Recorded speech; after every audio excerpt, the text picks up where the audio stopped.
Aku sudah tidak kuat jalan lagi. Kak, aku benar-benar sudah tidak sanggup lagi. Sebenarnya kita masih harus jalan berapa jauh lagi sih? Apa kita harus terus jalan sampai mati? Nian, ayo, kuatlah. Kita tidak boleh berhenti. Kalau berhenti, nanti kita dipukuli sama sipir itu. Nian, bertahanlah. Ayah minta maaf pada kalian. Sudahlah, Tuan, jangan bicara lagi. Dunia ini yang tidak adil pada kita. Nian, jangan takut ya. Tinggal 30 mil lagi kita sampai.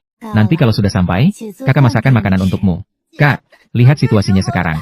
Mana ada lagi makanan untuk dimakan? Ada. Kakak bilang ada? Ya pasti ada. Tahanan berani-beraninya minta makan? Hehehe, jangan bermimpi di siang bolong. Anak kecil ini rakus pengen makan dagingnya. Daging ini milikku. Kalian para pendosa ini. Makan saja sana kulit kayu. Pak Sipir, adik saya masih kecil. Kecil bukan berarti bakal mati kelaparan. Kalau banyak cincong lagi, air minum pun tidak akan kuberi. Kak, jangan. Itu cuma bangkai kelinci biasa. Apa katamu? Maksudku, kelinci yang ada di pinggang Pak Sipir itu. Bukannya itu kelinci yang menabrak batu sampai mati pagi tadi? Dari mana kau tahu? Darahnya belum dibuang sampai habis. Perutnya pun belum dibelah. Kalau Pak Sipir langsung membakar kelinci itu di atas api, hasilnya pasti amis dan dagingnya alot. Terselip di gigi pun tidak enak. Yo, hahaha. Ternyata tahanan ini paham juga soal makanan ya? Hahaha. Kalau Pak Sipir percaya padaku, kasih kelincinya ke saya. Saya jamin, Tuan bakal ngerasain rasa yang belum pernah Tuan coba sebelumnya. Kalau ternyata nggak enak, Tuan tendang aja saya sampai masuk ke parit. Saya nggak bakal protes. Sudah belasan tahun saya mengawal tahanan. Berbagai macam jenis permohonan ampun sudah pernah saya dengar.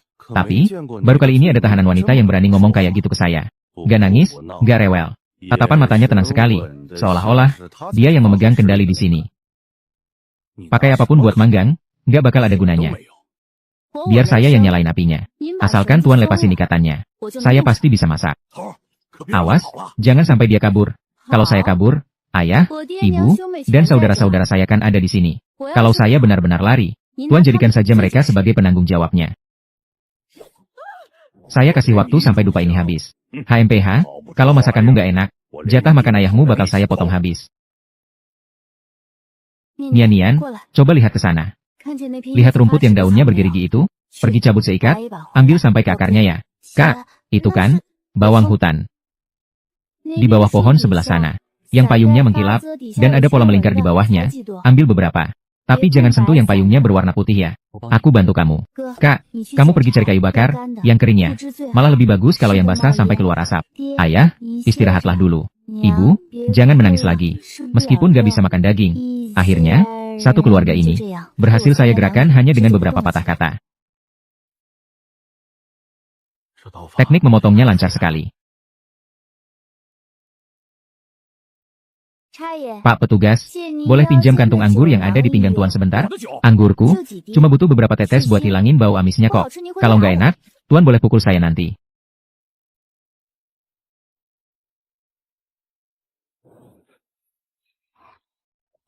Wah, aromanya. Masak cuma ini kelincinya? Pak Sipir sudah selesai makannya? Punya pelan-pelan, jangan sampai tersedak tulang. Aku harus mendapatkan kembali harga diriku. Bagaimana? Kepala kelincinya enak tidak? Berikan juga sedikit buat saudara-saudara yang lain. Kepala. Masih ada lagi, kelincinya cuma satu. Kalau Pak Sipir merasa masakanku oke, sepanjang jalan ini, binatang buruan masih banyak. Aku bisa masakan Bapak dan saudara-saudara hidangan yang benar-benar mengenyangkan. Yang benar saja, kamu bisa masak yang lain? Bisa. Tapi, keluargaku juga harus makan. Aku masak harus kalian buat kasih makan keluargaku makanan hangat. Pak Sipir, bagaimana? Setuju dengan syaratku? Cuma satu kali kesempatan. Kalau tidak, nanti malah dapat pukulan. Kalau kamu masak buat aku dan anak buahku, jatah makan buat keluargamu, aku kasih 2 kali lipat. Masih melongo saja kalian? Cepat berpencar, cari binatang buruan. Dengar apa kata gadis ini?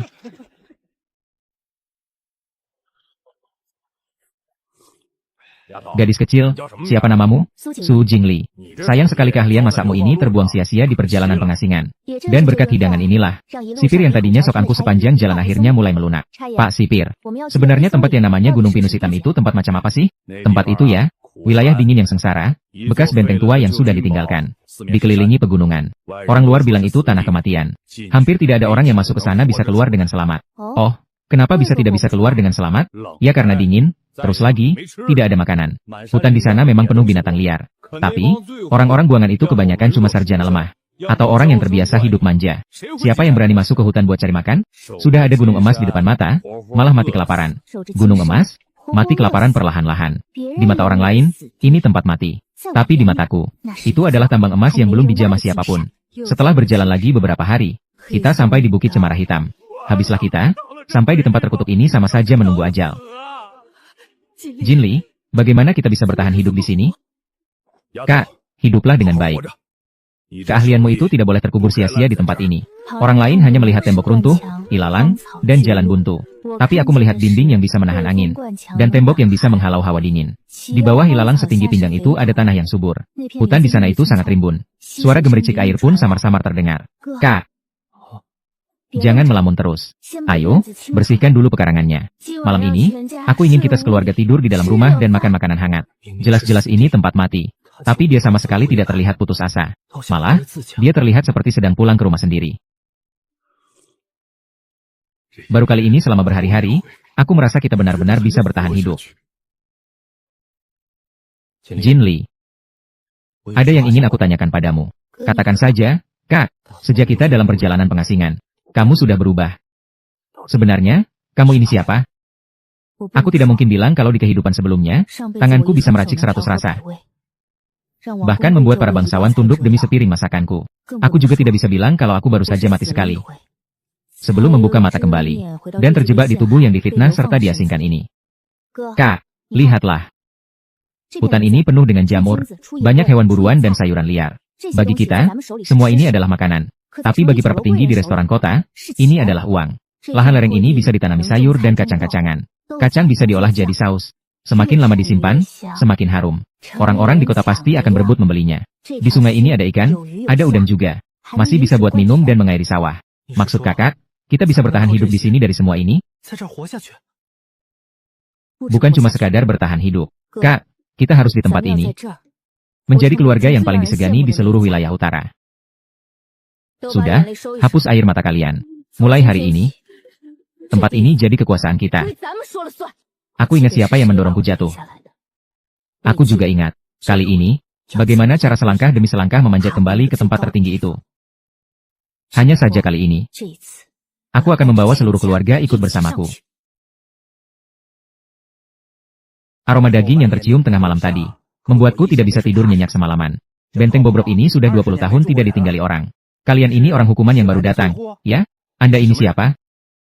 Orang tua ini bermarga Zhao. Zhao Tieshan sudah menjaga Bukit Heisong selama 20 tahun. Aku ingin menambang gunung emas ini. Dan aku butuh orang yang benar-benar paham tentang gunung ini. Paman Zhao, bukan? Sudah menjaga selama 20 tahun. Setiap celah dan jalan di Bukit Heisong ini, Paman pasti bisa menemukannya meski dengan mata tertutup, kan? Ya tentu saja, dasar gadis kecil. Memangnya kenapa kamu tanya begitu? Gadis kecil, ya? Aroma daging yang Paman rebus semalam sampai membuat Paman tidak bisa tidur nyenyak. Di panci masih tersisa setengah mangkuk yang hangat. Apakah Paman Zhao mau masuk dan minum seteguk? Sudah 20 tahun menjaga tempat terkutuk ini. Orang hukuman yang kulihat mungkin sudah ada 80 atau 100 orang. Yang menangis, yang berulah, yang memohon jalan hidup, semuanya sudah pernah kulihat. Tapi, belum pernah ada yang baru sehari sampai. Sudah berani mengajakku minum kuah daging. Kamu tidak takut kalau aku sudah minum kuahmu? Lalu berbalik pergi ke kantor pemerintah untuk melaporkan kalian yang memasak secara diam-diam? Memasak diam-diam melanggar aturan yang mana? Istana membuang kita ke tempat mati ini untuk mati sendiri-sendiri. Tapi tidak ada aturan yang melarang kita menyalakan api untuk memasak. Paman Zhao sudah menjaga selama 20 tahun. Jalan sudah hafal, tempat sudah kenal, orang-orangnya pun sudah tahu. Semangkuk sup ini ditukar dengan beberapa petunjuk dari Paman. Paman tidak akan rugi dengan kesepakatan ini. Gadis kecil, kamu ini benar-benar tidak bisa diremehkan. Paman Zhao, diminum dulu supnya. Kalau dingin nanti amis. Sudah 20 tahun, setiap hari cuma makan nasi kasar dicampur air salju. Baru kali ini bisa merasakan makanan yang layak dimakan manusia. Kalau Paman suka, nanti setiap hari aku masakan. Paman Zhao, aku mau tanya beberapa hal. Paman harus jawab jujur ya. Di hutan seluas ini, apakah banyak hewan liar? Jamur ada tidak? Lahan di lereng gunung bisa diolah tidak? Di sungai ada ikannya tidak? Kelinci liar, ayam hutan, anjing hutan. Saking banyaknya sampai tidak habis-habis. Masalahnya, tidak ada yang tahu cara mengurusnya. Kalau jamur, dari awal musim semi. Di bawah pohon pinus itu, Tumbuhnya bergerombol-gerombol. Tanah di bagian yang terlindung angin itu warnanya hitam. Sangat subur. Ikan air dingin di sungai itu.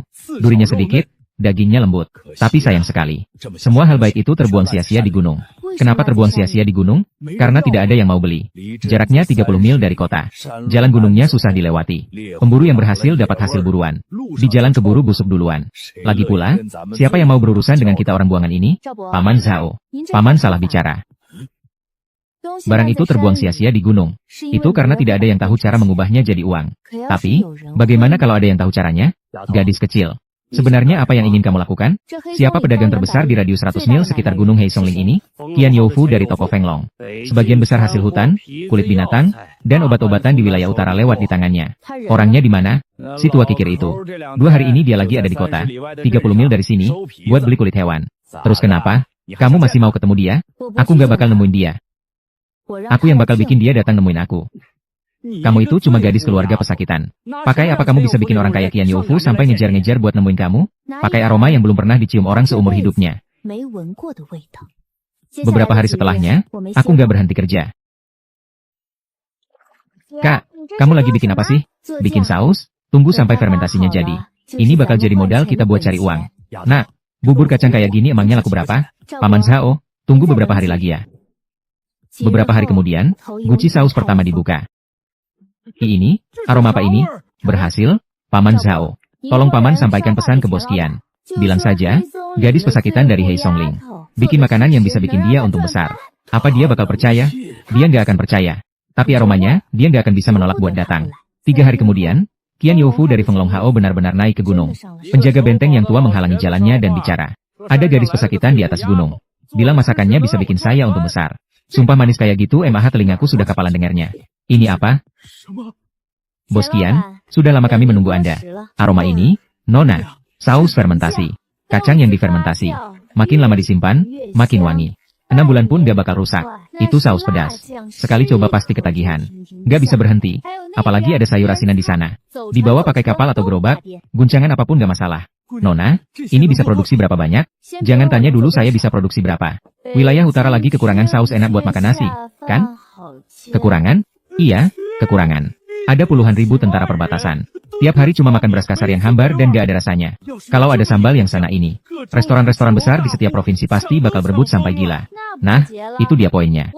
Saya punya resepnya, saya punya keahliannya. Saya punya semua bahannya di gunung ini. Anda punya relasi, punya kendaraan, dan punya jalur distribusi.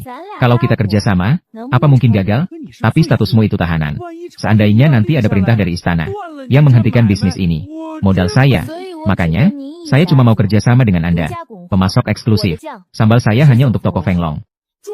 Bagaimana soal pembagian keuntungannya? Saya 7, Anda 3. Nona, pembagian 7-3 ini. Mana ada orang baru pertama kali dagang langsung minta 70%. Resepnya dari saya. Keahliannya dari saya. Bahannya pun saya yang cari susah payah di dalam gunung. Anda hanya keluar tenaga dan kendaraan. Saya rasa 30% sudah sangat adil untuk Anda. Tapi jalur distribusinya milik saya. Tanpa jaringan toko Feng Long. Sambalmu ini mau sana apapun, cuma bakal busuk di tengah gunung. Benar. Itulah kenapa saya meminta Anda datang kemari. Tapi resepnya cuma saya yang tahu.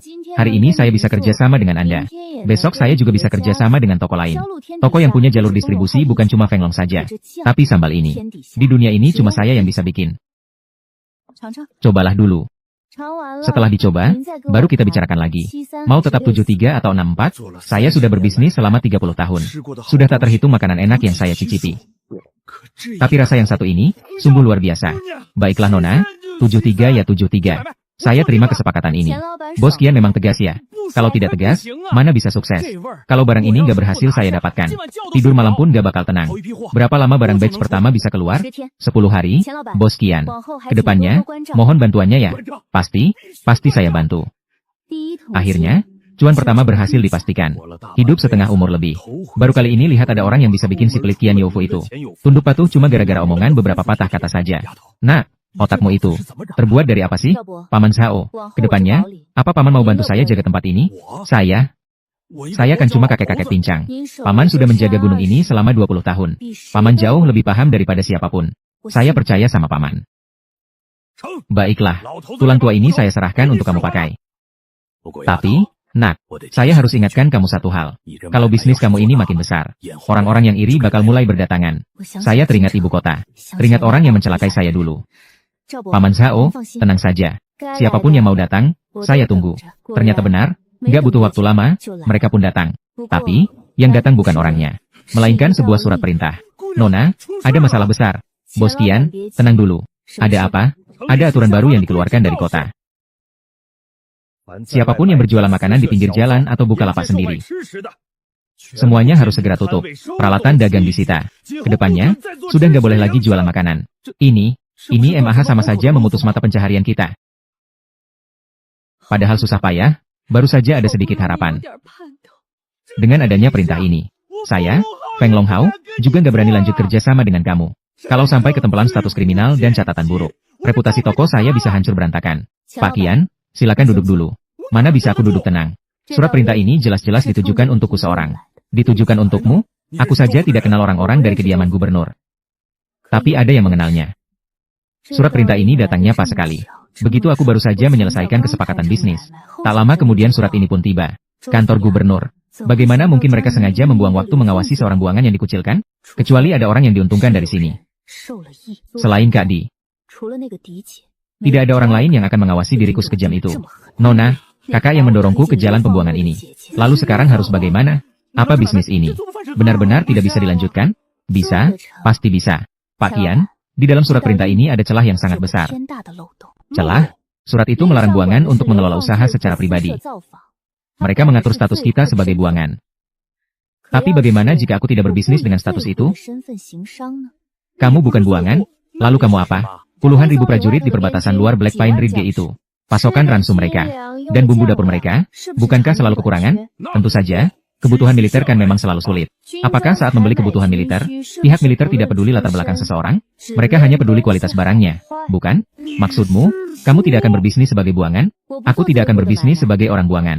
Aku akan berbisnis sebagai penyedia kebutuhan militer.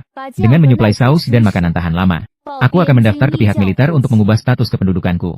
Setelah masuk di bawah naungan militer, surat perintah murahan dari kantor gubernur itu tidak akan bisa menyentuhku lagi. Cerdas sekali, Nona. Langkahmu ini benar-benar luar biasa. Hahaha. Orang-orang di kantor gubernur itu pasti tidak akan pernah menyangka bahwa surat perintah yang seharusnya memutus jalan hidupmu, justru jadi jalan keluar. Malah bikin kamu terjerumus masuk ke tentara. Kali ini ada orang yang mau menginjak-injak aku. Sayangnya, dia nggak bakal sanggup. Mau mendaftarkan diri sebagai pengrajin perlengkapan militer. Sampai harus bikin orang di militer mengangguk setuju. Paman Zhao dengan sukarela menawarkan diri. Katanya dia kenal beberapa kenalan lama di kamp perbekalan militer. Memang demi urusan inilah. Tak sampai 2 hari kemudian, Bukit Cemara Hitam kedatangan sepasukan orang. Saat itulah pertama kalinya aku melihat dia di kehidupan keduaku ini. Orang-orang kalau lihat tentara lewat pasti pada menepi. Gadis itu adalah orang dari tentara penjaga utara. Pemimpinnya adalah sang jenderal muda, Jiang Linchuan. Jenderal muda. Orang yang memimpin 100.000 pasukan perbatasan di utara itu. Orang biasa kalau ketemu dia, bernapas pun tak berani.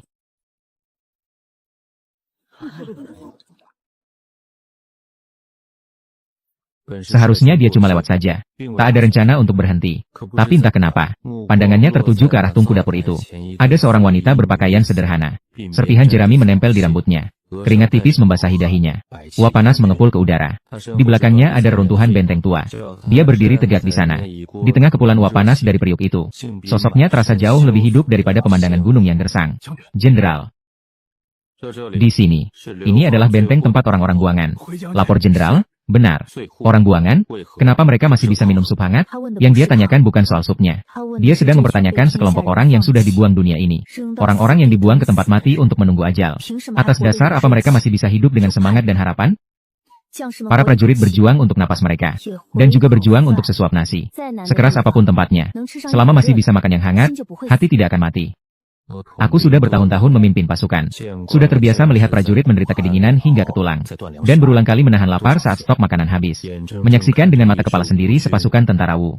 Bukan kalah di tangan pedang musuh. Melainkan tumbang karena kelaparan dan kedinginan yang menyiksa. Benar kata orang, selama masih bisa menyantap makanan hangat, harapan tidak akan mati. Tinggalkan setengah gerobak jatah makanan tentara. Jenderal, tinggalkan saja. Katakan saja tentara yang lewat sini telah mengganggu kehidupan warga. Jadi ini sebagai gantinya. Jenderal, jangan lakukan ini. Aku hanya memasak sepanci sup. Aku tidak akan mengambil barangmu secara cuma-cuma. Dan kau juga tidak perlu memberikannya secara cuma-cuma padaku. Siapa nama orang yang di dekat tungku tadi?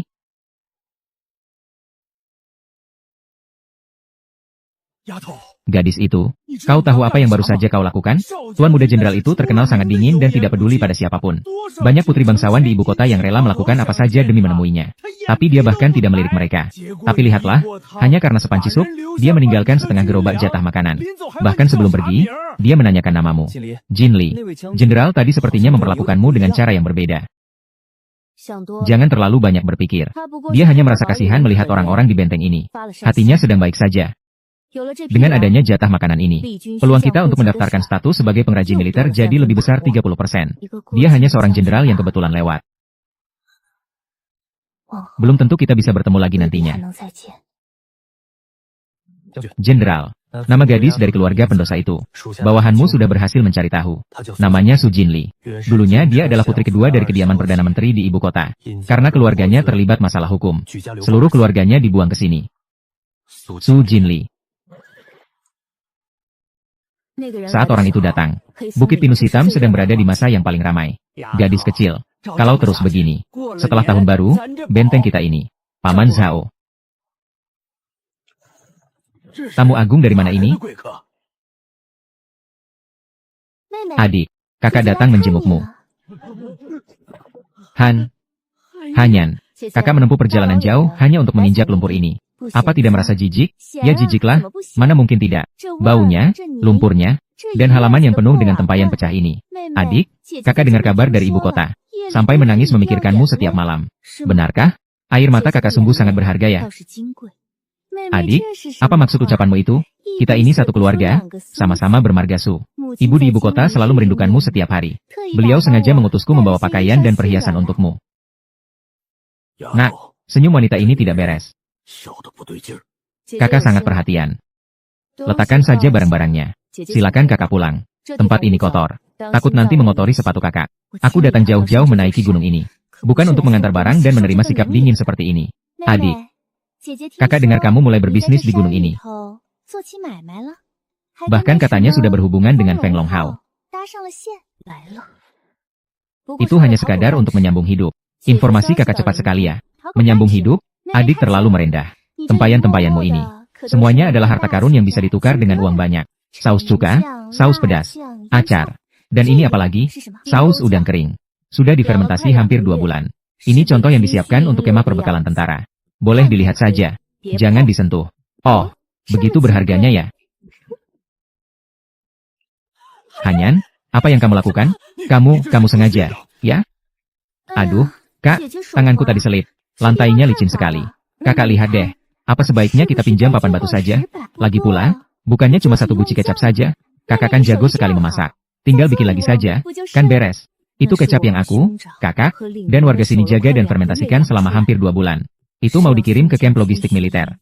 Supaya status pendaftaran sebagai pengrajin militer bisa segera disahkan. Suhanyan cuma ingin aku kehilangan kendali dan bikin keributan di depan umum. Begitu aku berani bertindak.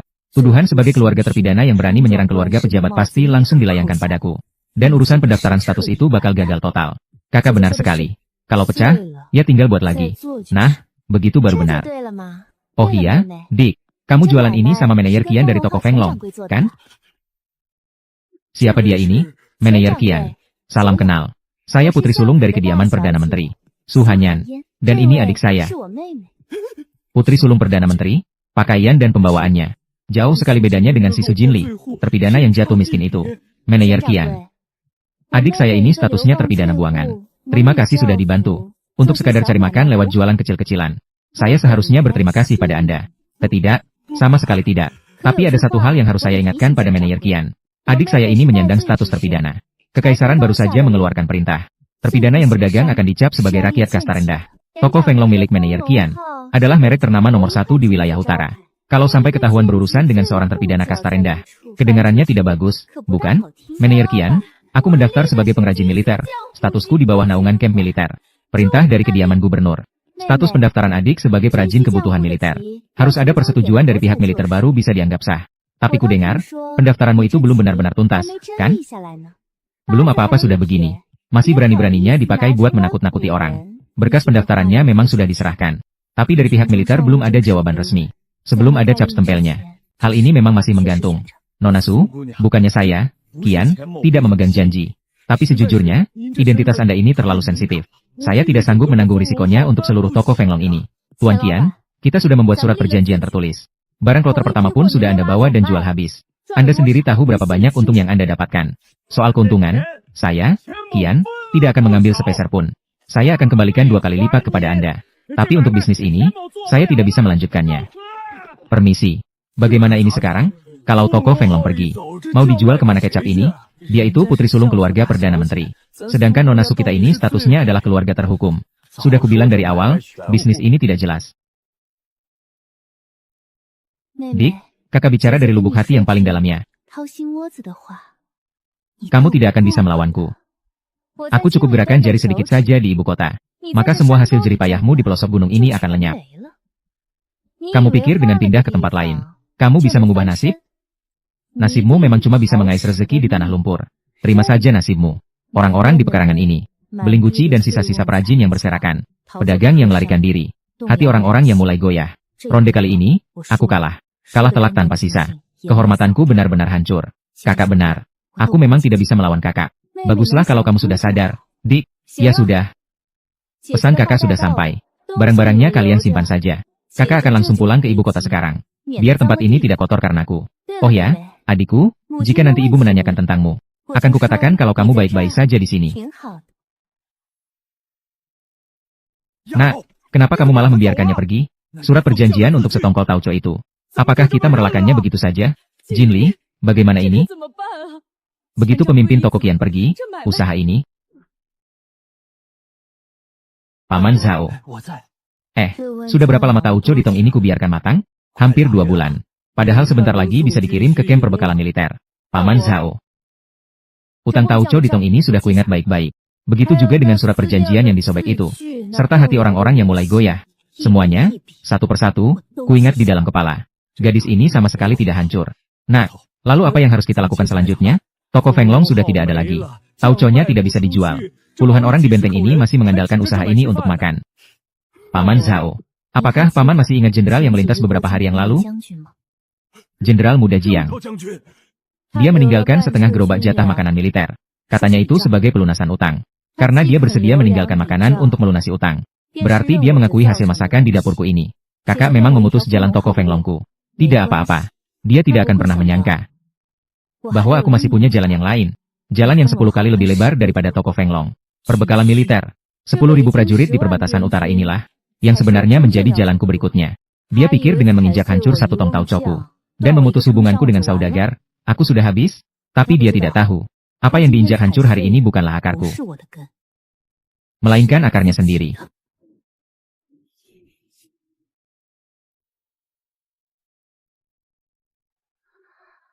Kali ini, kamu yang menang. Tapi permainan ini masih panjang. Kakak, gentong kecap yang kamu hancurkan itu, aku akan membuatmu membayarnya kembali sampai ke akar-akarnya, tanpa kurang sedikit pun. Hari sudah hampir fajar. Kamu belum tidur? Kak, dokumen ini, besok pagi kamu sendiri yang harus mengantarkannya ke kamp perbekalan militer.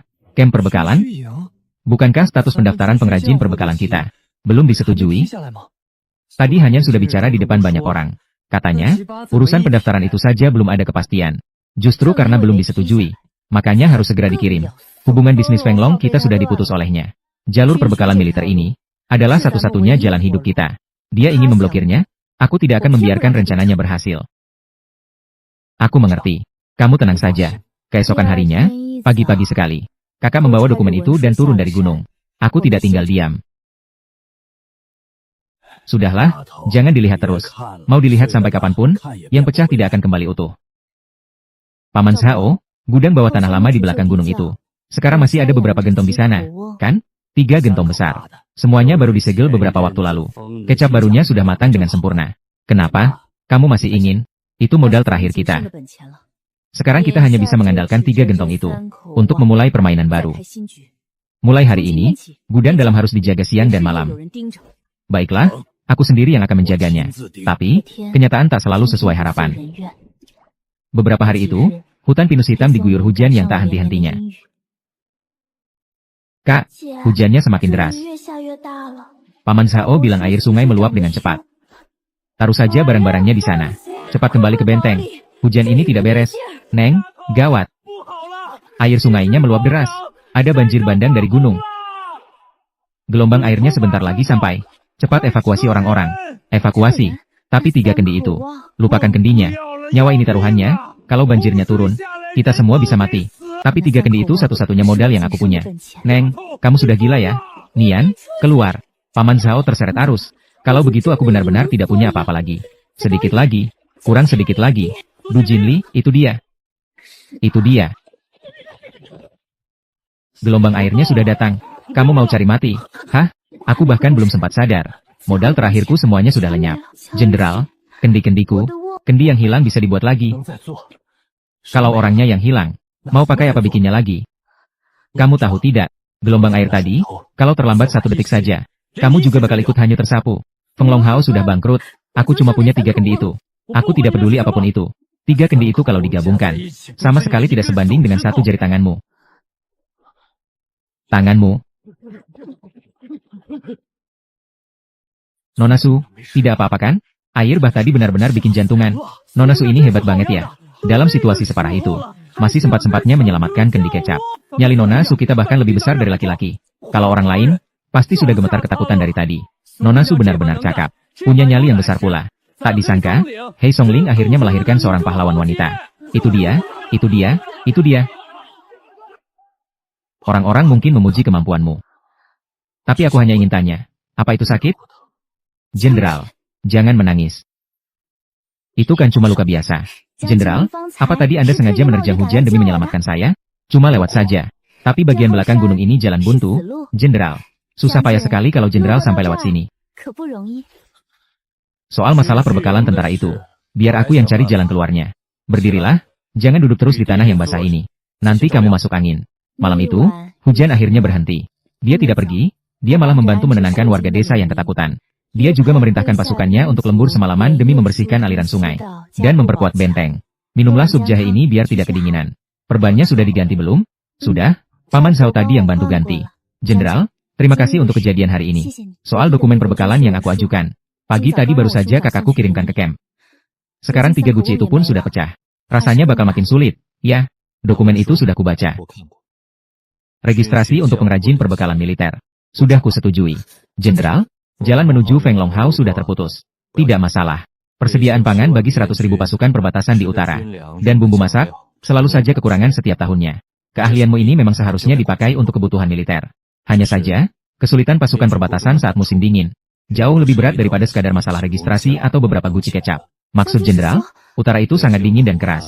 Begitu musim dingin tiba, salju akan menutup gunung. Jalur pasokan makanan pun sulit dilalui. Begitu logistik makanan gagal terkirim.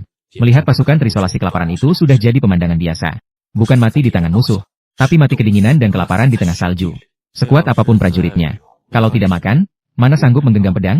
Sekuat apapun loyalitasnya, 7 hari saja tak makan, pasukan pasti hancur. Inilah ketakutan terbesar saya sebagai panglima. Jenderal, tunggu sebentar. Apa ini? Roti 9 kukus, bekal yang saya buat di waktu luang. Dikukus dan dijemur sampai 9 kali. Dipadatkan sekuat mungkin. Lalu dilapisi minyak agar awet. Silakan dicoba, Jenderal. Sepotong roti ini, setara dengan ransum biasa untuk 3 hari. Sangat padat, 6 bulan pun tidak akan basi. Tahan guncangan dan tahan lembab. Jika satu prajurit membawa 3 potong di bajunya, mereka bisa bertahan 10 hari di tengah salju tanpa pasokan makanan. Berapa banyak yang bisa kamu buat? Berapapun yang Jenderal minta, akan saya buatkan. Jenderal, saya memang tidak bisa mengobati luka sayatan.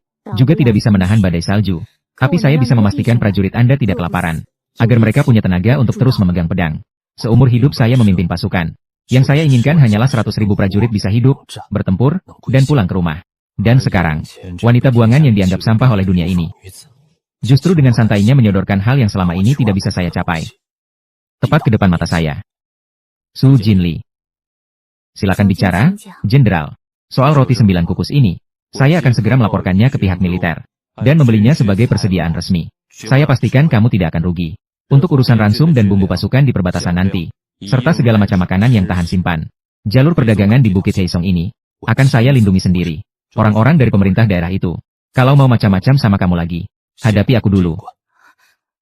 Terima kasih banyak, Jenderal. Minum dulu sup jahenya. Tadi kamu jatuh ke air. Sudah luka, kedinginan pula. Siapa nanti yang buatkan aku kue kuku 9 lapis ini? Jiang Lincuan pergi saat malam sudah sangat larut.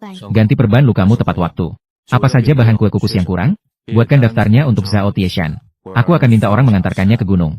Baik, aku pergi dulu. Kak. Jenderal itu menatapmu 6 kali hari ini. Tidurlah sana. Waktu dia membalut tanganmu tadi, tangannya gemetar. Kak, wajahmu memerah. Tidur. Kak, kakak. Pas mau pergi saja dia masih menoleh melihatmu. Aku lihat kok. Su Nian. Sepertinya kakak kita ini mau dapat keberuntungan nih. Orang-orang memuji kamu hebat. Aku cuma mau tanya. Sakit tidak? Apa saja sih yang kamu pikirkan? Tidur. Entah sudah berapa lama berlalu. Di tengah rasa lelah yang luar biasa, aku terlelap. Nah, Tuan Muda Jiang mengirim bahan-bahannya kemari. Ada 6 gerobak besar penuh. Baru pesan tadi malam. Pagi ini bahannya sudah sampai. Jenderal yang satu ini kerjanya benar-benar cepat dan tanggap. Benar sekali. Selama aku hidup, baru kali ini lihat orang militer begitu sopan pada keluarga tahanan seperti kita. Bahan sudah sampai, jangan ditunda lagi. Mulai hari ini, benteng ini resmi jadi gudang logistik militer. Kamu yang urus proses kukus dan jemur. Soal api, aku sudah kasih contoh, ikutin saja itu. Paman Zhao. Bahannya bagi jadi 3 kelas. Yang paling padat, kasih minyak, cetak, terus simpan ke gudang. Nian. Setiap satu keranjang keluar, langsung dicatat. Kalau terus begini, dalam setengah bulan, kita pasti bisa kirim kelompok pertama. Belum cukup. Sebelum salju pertama turun, siapkan stok buat setengah bulan. Kenapa harus buru-buru sebelum salju turun? Jenderal pernah bilang, musim dingin di perbatasan utara. Begitu salju menutup gunung, jalur pasokan makanan bakal terputus. Perasaanku tidak enak. 3 hari kemudian, salju pertama benar-benar turun. Sangat deras dan ganas. Semalam saja, semuanya memutih. Nona Su, di mana kamu? Ada apa, Pak Tentara? Jenderal dan pasukannya terjebak di puncak salju. Mereka sudah kehabisan makanan selama 7 hari. Apa maksudmu? Bagaimana dengan camp logistik? Bukannya baru saja dikirim pasokan makanan? Jalur pasokannya dipotong. Semua bantuan terputus total. Sudah 7 hari mereka cuma minum air salju dan makan kulit kayu. Kalau diteruskan, mereka semua bisa mati membeku. Celah puncak salju. Itu tempat yang benar-benar mematikan. 3.000 orang, tidak akan ada satupun yang selamat. Apa jenderal yang menyuruhmu datang? Tidak. Jenderal menolak minta bantuan. Katanya, karena Hei Songling baru saja mendirikan markas logistik. Dia tidak mau membebankan situasi buntu ini pada seorang wanita buangan sepertimu. Kami berlarilah ke sini diam-diam tanpa sepengetahuannya. Semua prajurit tahu kamu punya resep kue khusus. Kue itu sangat mengenyangkan dan tahan lama. Bisa bertahan di tengah badai salju. Kumohon, selamatkanlah 3.000 orang ini. Bangun. Masukkan semua stok roti dari gudang ke atas kereta. Paman Zhao, kumpulkan semua orang yang sanggup mendaki gunung. Aku sendiri yang akan mengawal pasokan makanan ini ke puncak salju. Gadis macam apa kau ini? Itu puncak salju. Jalannya saja sudah tertutup. Seorang gadis sepertimu naik ke sana sama saja cari mati. Berikan saja rotinya pada prajurit, biar mereka yang bawa naik. Kenapa kau harus mempertaruhkan nyawa sendiri? Mengirim roti saja tidak cukup. Mereka sudah kehabisan makanan selama 7 hari. Yang paling gawat sekarang bukan karena tidak ada makanan, tapi semangat pasukan. 3.000 orang terjebak di tengah badai salju. Kedinginan dan kelaparan. Mereka tidak melihat jalan keluar. Hari ini kalau satu orang berteriak tidak sanggup lagi. Besok akan ada yang ingin kabur atau menyerah. Kalau semangat pasukan sudah hancur, sekalipun aku mengantarkan roti itu ke sana, aku tak akan bisa menyelamatkan pasukan yang sudah sekarat. Aku naik ke atas bukan cuma buat kirim makanan. Aku ke sana untuk membangkitkan semangat mereka yang nyaris padam, agar mereka punya kekuatan untuk bertahan. Jenderal, ada desas-desus di bawah. Katanya kita sudah ditinggalkan oleh kerajaan. Mereka bilang kalau tidak segera menerobos keluar, kita semua akan mati kelaparan di sini. Sampaikan perintah, sembelih kuda perangku. Bagikan dagingnya kepada saudara-saudara yang terluka parah. Kita bertahan 1 hari lagi. Jenderal. Su Jinli? Kenapa kau ada di sini? Ini puncak salju. Apa kau sudah tidak sayang nyawa? Jenderal, prajuritmu tidak akan mati kelaparan lagi. Sampaikan perintah, siapkan tungku dan nyalakan api. Seluruh pasukan akan makan besar. Jenderal, cuma bagi-bagi roti saja tidak cukup. Saudara-saudara sudah kelaparan selama 7 hari. Perut mereka benar-benar kosong. Kalau langsung makan roti kering, bisa merusak pencernaan mereka. Paman Zhao, siapkan panci, cairkan salju jadi air. Masukkan remahan biskuit, masak sampai jadi bubur. Taburkan saus daging dan sayur kering yang kubawa. Masak sepanci nasi yang hangat dan nikmat. Membagi makanannya ada aturannya. Mereka yang terluka parah dan yang paling muda harus makan duluan. Tiap orang makan sedikit dulu sebagai pengganjal perut. 1 jam lagi baru boleh tambah. Orang yang sudah lama kelaparan tidak boleh langsung makan sampai kenyang. Badai salju sepertinya tidak sedingin tadi lagi.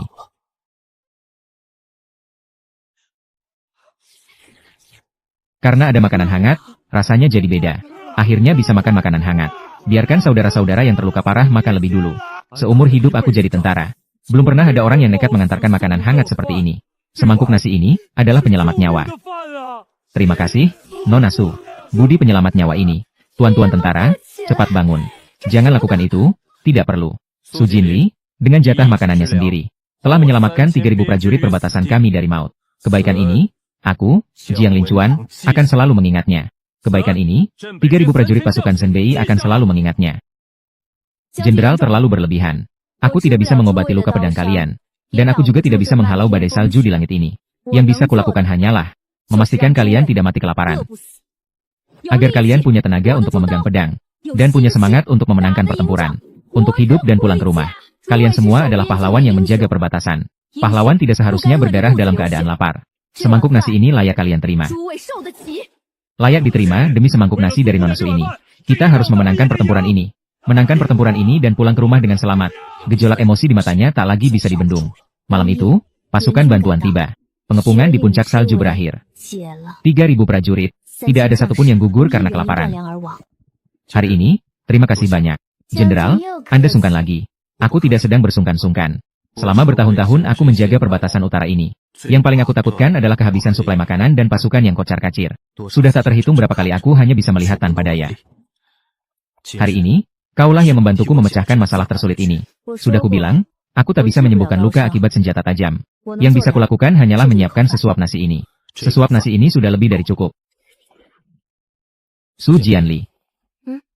Hari ini kau mendaki pegunungan salju.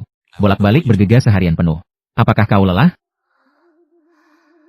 Katakan padaku, apakah kau lelah? Tidak lelah. Melakukan semua ini adalah kemauanku sendiri.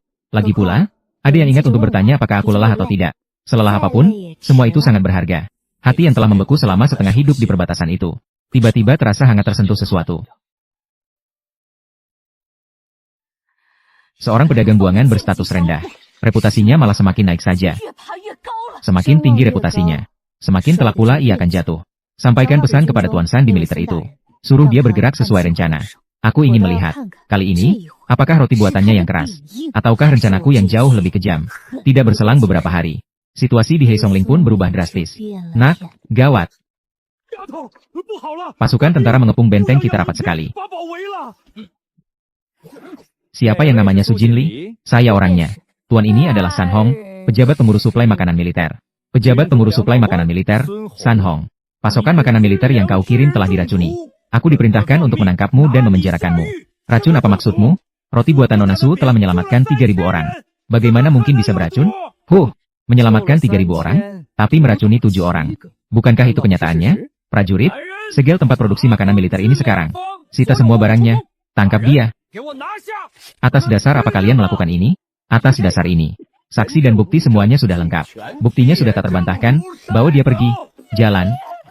Jinli ku sayang. Tuan San, roti buatanku menyelamatkan 3.000 orang. Tapi kau bersikeras menyebut ada 7 orang yang tewas keracunan. Siapa yang mengajukan tuntutan ini?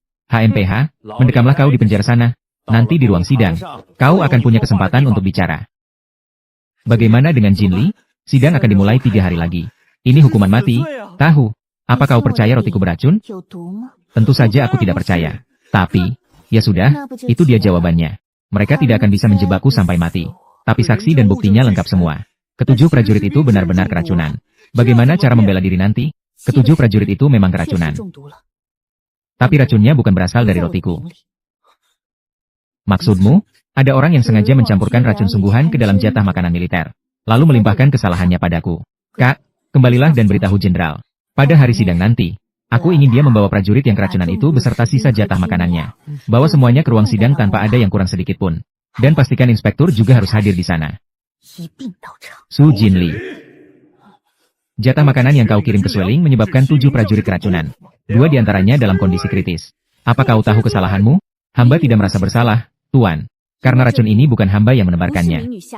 Sampai saat ini pun, masih berani kau mengelak? Jatah makanan ini dikirim langsung dari Hei Songling milikmu. Para prajurit langsung keracunan setelah memakan rotimu. Saksi dan barang bukti sudah lengkap semua. Masih ada yang ingin kau katakan? Saya punya sesuatu untuk dikatakan. Saya, rakyat jelata, San, memohon izin bicara. Bolehkah saya bertanya? Dari kiriman kue yang mana ketujuh prajurit ini memakan hingga akhirnya keracunan? Tentu saja dari kiriman yang kau kirim ke Sueling itu. Kiriman kue ke Sueling itu. 3.000 prajurit memakannya. Mengapa hanya 7 orang saja yang keracunan? 2.993 sisanya baik-baik saja. Apakah racunnya punya tingkat kekuatan yang berbeda? Atau mungkin kondisi fisik mereka yang berbeda? Baiklah, sekalipun kondisi fisiknya berbeda. Saya akan bertanya lagi. Ransum beracun yang disegel di pengadilan ini, diambil dari mana? Apakah ini sisa dari kiriman Sueling itu? Ini jelas diambil dari gudang logistik militer, dan disegel sejak saat itu hingga sekarang. Gudang logistik militer. Itu artinya, proses pengiriman ransum dari Sueling hingga disegel untuk bukti. Semuanya berada di bawah pengawasan Tuan San. Lancang. Aku menangani kasus ini dengan adil. Jangan berani-beraninya kau memfitnahku. Apakah ini fitnah atau bukan? Cukup diuji sekali saja akan ketahuan. Jenderal, saya memohon agar ransum ini diperiksa ulang di tempat. Tuan Gu, ini menyangkut keamanan pangan 3.000 prajurit. Memang sudah seharusnya diperiksa secara terbuka. Baiklah, diizinkan. Semuanya, lihatlah, cukup gunakan jarum perak ini. Kita akan segera tahu bagaimana racun itu bekerja. Terbukti, benar-benar terbukti. Kue ini memang beracun.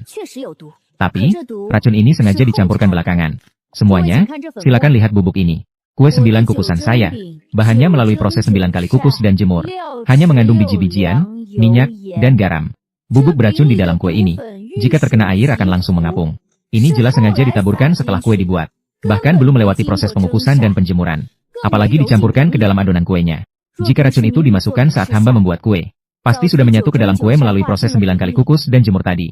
Tidak mungkin racunnya hanya mengendap di permukaan seperti ini. Ini pasti ada seseorang yang sengaja menaburkan racun setelah kuenya matang. Omong kosong. Siapa yang bisa membuktikan kalau bukan kau yang menaruh racun itu saat membuat kuenya? Saya bisa membuktikannya. Tuan San, hamba punya cara untuk membuktikannya. Kue ini aslinya tidak beracun. Hadirin sekalian, baik itu petugas, prajurit, maupun rakyat jelata. Siapa yang bersedia memakan langsung ransum militer dari Hei Songling ini di sini? Mari kita buktikan apakah benar-benar beracun atau tidak. Saya yang akan makan duluan ransum Hei Songling ini. Saya sudah makan berkali-kali. Tidak pernah ada racunnya. Saya juga sudah makan kue buatan Nona Su. Itu bahkan menyelamatkan nyawa saya. Beri saya 1 potong juga.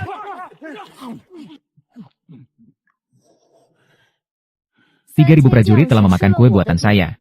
Dan nyawa mereka selamat. Semua orang di sini telah memakan kue saya. Dan semuanya baik-baik saja. Hanya ransum beracun di tangan Tuan San itulah. Yang bubuk racunnya menempel di permukaan. Sudah jelas ditambahkan belakangan. Tuan San, racun ini, apakah benar hamba yang meracuninya? Atau justru melalui tangan Anda sendiri racun itu dicampurkan? Kau memfitnahku. Apakah ini fitnah? Tuan San, apakah Anda berani memakan 1 potong saja di depan pengadilan? Dari ransum beracun yang Anda sita itu, Anda tidak berani, kan? Karena Anda sendiri yang paling tahu bahwa racun di dalam kue itu Anda sendiri yang mencampurkannya. Ini adalah kue yang tersisa dari Sueling waktu itu, yang selalu saya bawa. Tuan Gu, silakan diperiksa. Kue ini berasal dari gelombang yang sama dengan yang disita oleh Tuan San, tapi sama sekali tidak beracun. Padahal dari jatah logistik militer yang sama, punya saya tidak beracun. Sedangkan yang disegel San Hong, beracun. Racun itu dimasukkan setelah jatah logistik, meninggalkan Gunung Heisong dan jatuh ke tangan San Hong. Buktinya sudah sangat jelas dan tak terbantahkan. San Hong, masih ada yang ingin kau katakan? Bukan saya. Ada orang yang menyuruh saya. Saya hanya menjalankan perintah. Perintah siapa? Katakan. Suhanyan, putri sulung dari kediaman Perdana Menteri. Dialah yang mengirimkan bubuk racun itu, dan menyuruh saya mencampurkannya ke dalam jatah militer, untuk menjebak Su Jinli. Dia juga bilang, setelah urusan ini selesai, pangeran kedua akan menjamin kenaikan pangkat dan jabatan saya. Pangeran kedua? Jadi, Suhanyan bersekongkol dengan pangeran kedua, untuk menggelapkan 300.000 perak dana bantuan bencana, karena takut kejahatan mereka terbongkar.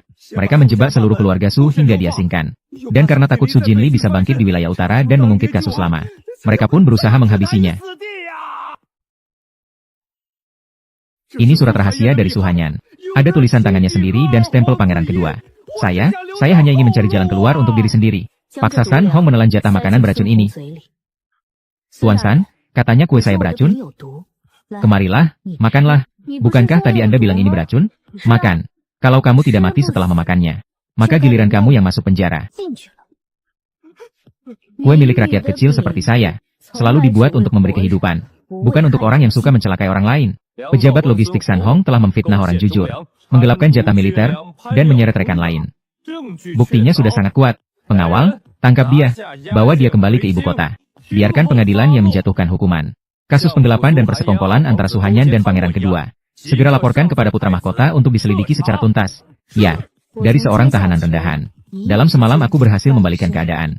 Dan wanita yang berada jauh di ibu kota itu, yang merasa dirinya sudah pasti menang, masih belum tahu bahwa rencana cermat yang telah dia susun ini, bukan saja gagal melenyapkanku, malah justru menyeret dirinya sendiri, menyeret pangeran kedua, serta skandal lama tentang 300.000 tael perak bantuan bencana. Semuanya terbongkar ke permukaan. Nona Su berhasil memecahkan situasi di persidangan. Benar-benar seorang wanita yang luar biasa. Keberanian dan akalnya sungguh hebat. Ini barulah yang dinamakan bangkit dari ambang kematian. Selama 3 hari di dalam penjara itu, apakah lukanya terasa sakit? Jenderal, apakah ini bentuk perhatianmu padaku?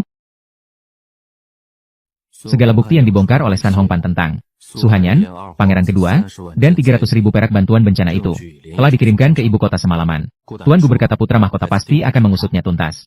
Jenderal, terima kasih banyak. Jika hari itu bukan karena kau yang memimpin untuk memakan kue tersebut. Aku percaya padamu. Dan kepercayaan ini membawanya hingga ke ibu kota. Dana bantuan bencana yang seharusnya dikirimkan kepada para korban di perbatasan utara, malah digelapkan oleh pangeran kedua dan Suhanyan.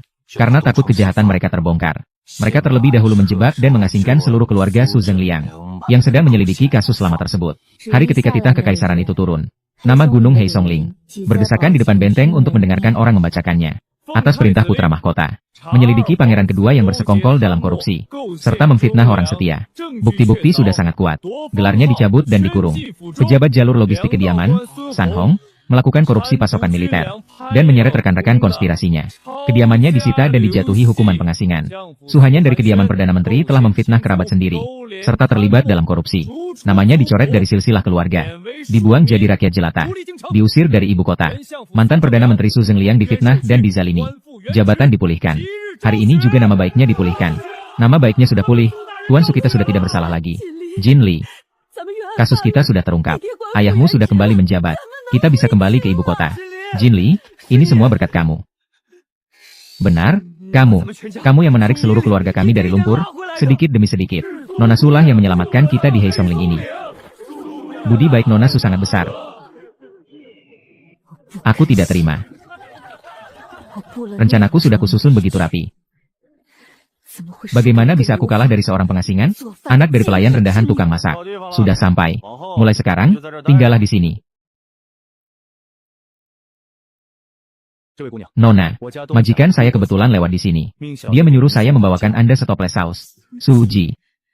Itu dia. Apa Su Jinli yang menyuruhmu datang? Toples saus yang dulu kakak hancurkan. Aku menggantikannya untukmu. Selamat menikmati. Su Jinli, jangan sombong dulu kau. Kau pikir kau sudah menang? Majikan saya masih punya satu pesan lagi untuk disampaikan. Dia bilang, kakak, saus yang jatuh ke lumpur pun bisa menghasilkan rasa manis yang tertinggal. Sayangnya, seumur hidupmu kau tidak akan pernah bisa merasakannya. Di Heisongling, suasananya justru sangat berbeda. Nama Suji benar-benar sudah terkenal. Nona Su, sang penolong besar. Waktu itu saya, Qian, memang sudah buta. Berilah saya satu kesempatan lagi. Tuan Qian, jalan bisnis dengan Feng Longhao sudah lama tidak saya lalui. Saus dari Suji. Permaisuri Agung secara khusus memintanya. Para pengusaha dari berbagai daerah antre ingin bicara. Nona Su, Qian sadar akan kesalahanku. Bagus kalau kau sudah sadar. Mengingat kau melakukannya karena terpaksa. Aku akan berikan 10% bagi hasil dari 3 wilayah utara. Terima kasih, Nona Su. Bangkitlah. Dalam berbisnis, kepercayaan itu nomor 1. Kali ini, jangan coba-coba merobek surat perjanjian lagi. Kasus fitnah sudah dibatalkan. Usaha sudah mulai ramai. Sudah saatnya keluarga Su kembali ke ibu kota. Tapi saat waktu keberangkatan tiba, aku justru tidak beranjak. Ibu, ayah, kalian bawa Nian duluan ke ibu kota untuk mengurus rumah. Sekalian beres-beres untuk jabatan lama. Aku akan tinggal di Heisongling. Kasus sudah beres, kenapa masih mau tinggal di sini? Ikut ibu pulang ke ibu kota. Kita harus kembali dengan megah. Ibu, akar keluarga Su ada di Heisongling. Toples sausku itu belum matang sempurna. Aku tidak bisa pergi. Biarkan saja dia. Jinli kita tahu apa yang dia lakukan. Hari di mana keluarga Su kembali ke ibu kota. Datang utusan dari istana. Bertanya kapan aku akan kembali untuk menerima gelar. Putra mahkota punya niat untuk memberikan kehormatan pada wanita luar biasa ini. Tapi aku justru menitipkan pesan untuk disampaikan kembali. Untuk apa kembali ke ibu kota? Toples sausku saja belum matang. Aku tidak bisa pergi. Nona Su ini benar-benar orang yang unik.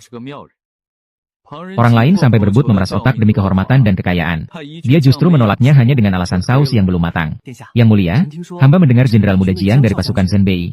Belakangan ini sering sekali bolak-balik ke Hei Songling. Oh, dalam sebulan ini, Jenderal Muda Jiang sendiri yang mengawal pasokan militer. Sudah 7 kali dia bolak-balik ke Hei Songling. 7 kali? Pembelian pasokan militer biasa. Kenapa harus seorang panglima yang turun tangan langsung sampai 7 kali? Sepertinya saus dari Hei Songling itu belum matang betul ya. Jenderal yang satu itu juga nggak bisa pergi kemana-mana sih. Yang mulia putra mahkota benar. Di gudang jatah makanan militer Hei Songling. Akhir-akhir ini kita bisa lihat sosok berbaju gelap itu tiap hari. Bukannya daftar kebutuhan militer jenderal.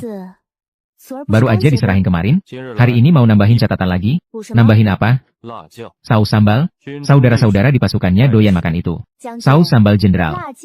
Perasaan baru kemarin lu borong 50 kendi. Kurang? Kemarin lusa nambah lagi 30 kendi. Masih kurang juga? Pasukan pertahanan utara yang dipimpin jenderal itu ada 100.000 orang. Tiap orang dapat 3 kendi saus sambal. Tumpukan saus sambal di pasukan kalian itu udah lebih tinggi dari tembok kota tahu. Persiapan perang? Persiapan perang. Nyiapin saus sambal sebanyak ini buat apa? Biar nafsu makan bertambahlah. Jenderal muda yang terkenal bikin gentar wilayah utara. Dan terkenal kaku serta susah dibujuk itu, sekarang malah nangkring di atas meja konter. Mandangin sang gadis pujaan hatinya lagi asyik ngitung pembukuan tanpa kedip. Jenderal, ini saus sambalmu. Su Jinli. HM. Keluarga kalian kan udah pada balik ke ibu kota. Cuma kamu sendirian ya yang tinggal di sini? Sibuk kesana kemari sendirian. Kerja dari pagi buta sampai larut malam. Udah biasa. Masakanmu ini sanggup ngasih makan 3 pasukan besar sekaligus. Tapi dari semua orang di 3 pasukan itu, nggak ada satupun yang pernah nanya kamu capek apa enggak. Jenderal, mulai sekarang kalimat itu biar aku aja yang nanyain ke kamu. Sehari 3 kali deh. Aku udah setengah hidup jaga daerah perbatasan. Dikelilingi kilatan tombak dan pedang. Badai salju dan cuaca ekstrim. Aku nggak pernah takut sama apapun. Tapi sekarang, aku cuma pengen nemenin kamu jaga dapur kecil yang cuma setengah meter ini. Jenderal, aku tahu kamu baru aja dibersihin namanya dari tuduhan palsu. Semuanya masih harus dibangun dari awal. Jadi belum sempat mikirin urusan ini. Aku nggak bakal mendesakmu kok. Ini kan saus bara pertama yang kamu kasih ke aku. Banjir bandang menghanyutkan gudang kecap itu. Aku menyisakan 1 tempayan. Sudah hampir setahun aku menyimpannya. Itu adalah sesuatu yang kukira sudah lama lenyap di sapu banjir. Sesuatu yang tak mungkin bisa kutemukan lagi. Tapi diam-diam, dia menyimpannya untukku hampir setahun ini. Aku tidak mengerti kata-kata yang berbelit-belit itu. Aku hanya tahu satu hal. Aku menjaga perbatasan. Kau menjaga tungku dapur. Kelak, aku akan menjaga perbatasan. Dan juga menjagamu. Boleh atau tidak, kau tak perlu menjawabnya sekarang. Aku akan menunggumu sampai tempayan kecapmu itu matang. Oh ya, nanti aku akan datang membawa 8 tandu seserahan untuk melamarmu. Kakakmu takkan bisa mencegahnya. Dan kau pun jangan harap bisa bersembunyi. Nona, Tuan Muda Jenderal itu, dia benar-benar melamar Anda. Aku teringat rasa sakit saat banjir bandang itu. Apakah sakit? Teringat rasa lelah di pegunungan salju malam itu. Apakah lelah? Teringat ucapan di depan meja tadi, tentang menjaga tungku dapurmu yang sempit ini. Kak, aku melihat semuanya tadi. Tuan Muda Jenderal datang lagi hari ini. Ya, pergilah tidur. Apa dia tadi mengatakan sesuatu padamu? Kenapa wajahmu merah sekali? Su Nian. Hei, aku tanya, apa sebenarnya yang dia tanyakan padamu? Aku teringat ucapan, apakah lelah, yang dia tanyakan 3 kali sehari itu. Nian, kau bertanya padaku. Dia bertanya apa padaku? Dia bertanya apakah aku lelah. Kak, aku mengerti sekarang. Ini adalah pernyataan cinta. Tuan Muda Jenderal menyatakan cinta padamu. Sudah, tidur sana. Kak, apakah kau sudah menerimanya? Sudah diterima belum? Sudah larut malam, tidurlah. Sepertinya tempayan kecapmu itu akan segera matang. Kak. Gadis kecil, gawat, perampok kuda menyerang di malam hari. Cepat kumpulkan warga, lindungi para wanita dan anak-anak. Mundur ke benteng dalam. Gadis kecil, kawanan ini datang dengan niat jahat. Kita nggak bakal menang lawan mereka. Biarpun nggak menang, kita harus lindungi orang-orang ini. Nggak benar, apanya yang nggak benar? Paman Zhao, coba lihat pedang mereka. Bentuk pedangnya seragam semua. Maksudmu, pedang itu senjata standar buatan pemerintah? Dan coba dengar cara mereka bicara. Bandit asli biasanya pakai logat daerah utara. Tapi orang-orang ini, logatnya bahasa ibu kota semua. Pedang buatan pemerintah. Logat orang ibu kota. Paman Zhao, mereka ini sama sekali bukan bandit. Ada yang sengaja menyamar jadi bandit. Jauh-jauh datang dari ibu kota. Hanya untuk membakar bengkelku. Dan mencelakai orang-orangku. Siapa lagi yang ada di ibu kota sana? Wanita bernama Suhanyan itu. Bukannya dia sudah dibuang jadi rakyat jelata dan dilempar ke kuil bobrok? Itu cuma perlawanan terakhir orang yang terdesak. Dia nggak terima kekalahannya. Sebelum mati pun, dia masih mau menyeretku bersamanya. Tapi dia salah perhitungan soal satu hal. Memangnya apa yang dia salah hitung? Hei Songling sekarang bukan tempat yang bisa seenaknya dia bakar. Atau tempat yang bisa seenaknya dia rampas orangnya. Pasukan Zhenbei ada di sini. Kalian kawanan tikus, jangan sombong. Itu dia. Akhirnya datang juga. Kita selamat. Su Jinli, mundurlah ke benteng dalam. Biar ini urusanku. Paman Zhao, gerombolan ini datang buat bakar bengkel dan culik orang. Begitu keadaan mulai nggak beres, mereka pasti bakal kabur lewat 3 gerbang benteng. Di 3 gerbang itu, aku bakal memimpin warga buat nyergap. Kita kunci mati jalan keluar mereka. Kamu sudah gila, ya? Mereka itu bandit-bandit palsu. Mereka pasti panik sekarang. Mereka cuma mau kabur. Kalau kita jaga jalan keluarnya, kita bisa tangkap mereka seperti kura-kura dalam tempurung. Siapa yang bisa pakai cangkul atau sabit? Ikuti aku. Jaga 3 gerbang benteng itu. Jangan sampai ada satupun yang lolos. Belum sampai 1 jam. Puluhan bandit itu sudah ditangkap semua. Jenderal Jiang, semuanya sudah kututup jalan keluarnya di gerbang benteng. Satu pun tidak ada yang lolos. Nona Su benar-benar cerdas dan pemberani. Mirip sekali dengan jenderal wanita. Nona Su kita ini benar-benar seorang jenderal wanita. Jenderal wanita luar biasa. Mereka melihatmu menang. Aku hanya melihatmu terluka lagi. Jenderal wanita luar biasa.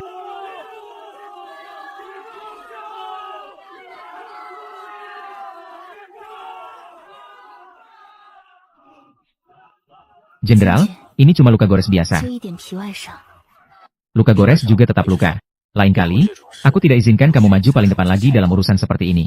Baiklah, aku dengarkan kamu. Bandit gadungan yang ditangkap langsung buka mulut saat diinterogasi. Ternyata benar pelakunya Suhanyan. Dia seperti binatang buas yang terpojok dan mencoba melawan. Dia menjual harta bendanya. Demi menyuap kelompok orang ini. Untuk menyamar jadi bandit kuda. Ingin membakar pabrik milik Suji. Bukti saksi dan bukti fisik, beserta kejahatan terakhirnya ini. Sudah semuanya aku serahkan ke ibu kota. Akhirnya, wanita yang berulang kali ingin mencelakaiku sampai mati itu, tidak akan bisa bangkit lagi untuk selamanya. Di sisi Bukit Heisong, justru menyambut kabar yang sangat menggembirakan. Bandit gadungan sudah diberantas, Jiang Lincuan menepati janjinya. Saudara Su, perjamuan pernikahan di meja ini, sudah aku siapkan selama 1,5 tahun. Sejak semangkuk sup saat kita pertama kali bertemu. Aku sudah berpikir, suatu hari nanti, aku ingin menikahi adikmu dengan cara yang sangat terhormat. Aku belum setuju. Kakak, dari kecil sampai sekarang selalu kakak yang melindungiku. Kali ini, biarkan orang lain yang melindungiku. Boleh? Boleh. Kalau sampai kau berani menindas adikku, tidak akan berani. Seumur hidup ini aku hanya berani melindunginya. Pada hari pernikahan, Bukit Heisong mengadakan perjamuan yang belum pernah ada sebelumnya. Bagus, bagus sekali. Gadis dari Bukit Heisong kita akhirnya menikah. Su Jinli, rintangan ini, pasukan ini, nyawa ini. Mulai sekarang, semuanya jadi milikmu. Aku tidak minta apa-apa. Asalkan kau mengangguk saja. Orang-orang memujimu. Memujimu sebagai pembawa keberuntungan. Sebagai seorang jenderal wanita. Sebagai sosok penyayang yang luar biasa. Hanya aku yang tahu. Kau juga seorang gadis yang bisa merasa lelah, merasa sakit. Dan membutuhkan seseorang untuk menyayangimu. Seumur hidup ini, orang yang menyayangimu itu. Biarlah aku yang menjadi orangnya. Baiklah. Selamat untuk sang jenderal. Selamat untuk sang nyonya. Di tengah kobaran api yang memenuhi langit. Wanita buangan yang dulu dibuang oleh semua orang seperti sampah. Dan dibiarkan mati di tempat terkutuk. Bersama dengan sang jenderal muda yang telah menjaga perbatasan separuh hidupnya. Dan membekukan hatinya selama separuh hidupnya pula. Di dunia yang dia perjuangkan sendiri dari ambang kematian ini. Akhirnya bersatu sebagai suami istri. Orang kepercayaan sang putra mahkota ini. Sejak mulai menyelidiki kasus. Selalu bolak-balik ke hutan pinus hitam. Lama-kelamaan, malah jatuh hati pada gadis yang ceria ini. Nyonya Su, dulu toples saus pertama yang kau buat, kau jual kepadaku, toko Feng Long. Lihatlah mata dan keterampilan tangan itu. Angin malam terasa dingin. Apa ada lagi yang ingin jenderal tanyakan padaku hari ini? Lelah tidak? Tidak, tidak lelah. Selama ada jenderal, aku tidak merasa lelah. Jangan panggil aku jenderal lagi. Lalu harus panggil apa? Suamiku, suamiku yang baik. Setelah menikah, Jiang Lincuan membuat sebuah peraturan. Setiap tahun, sesibuk apapun di perbatasan, dia pasti akan kembali ke hutan pinus hitam dan tinggal selama 5 bulan penuh. Tahun pertama kembali, dia bertekad untuk belajar memasak. Suamiku, Kau adalah pemimpin 100.000 tentara. Pandai mengatur strategi. Kok bisa-bisanya membedakan biji-bijian saja tidak becus? Ilmu perang sudah aku pelajari selama 20 tahun. Tapi memasak dengan wajan ini, baru kali pertama aku coba. Sudahlah, urusi saja tugasmu menjaga perbatasan. Biar urusan dapur aku saja yang pegang. Aku sudah bisa. Mulai sekarang, biar aku yang masak untukmu. Hari demi hari pun berlalu begitu saja. 3 tahun kemudian, papan nama kedai Su ada di mana-mana di seluruh Beijing. Warga di pegunungan semuanya sudah membangun rumah baru. Zhao Tieshan pun direkomendasikan menjadi kepala desa di Heisongling. Aku kembali ke ibu kota untuk menerima tugas baru. Tapi hatiku tetap tertambat di Heisongling. Jenderal, silakan duduk dulu. Aku tidak bisa duduk tenang. Apa dia merasa sakit? Apa dia merasa lelah? Jenderal, mana ada ibu melahirkan yang tidak merasa sakit? Kalau begitu cepat masuk dan bantu dia. Bagaimana kalau dia sendirian di dalam sana menahan sakit? Selamat, Jenderal. Bayinya laki-laki. Masih sakit? Masih merasa tidak nyaman? Lihatlah, suamiku. Anak ini mirip kamu. Jelas-jelas mirip kamu. Kenapa namanya Ling? Mengambil dari nama Heisongling. Orang-orang bilang tempat ini adalah tanah mati yang terkutuk. Tapi kamu berhasil mengubahnya menjadi tempat yang layak dihuni. Aku ingin dia selalu ingat bahwa ibunya berjuang mati-matian dari gunung ini demi masa depan.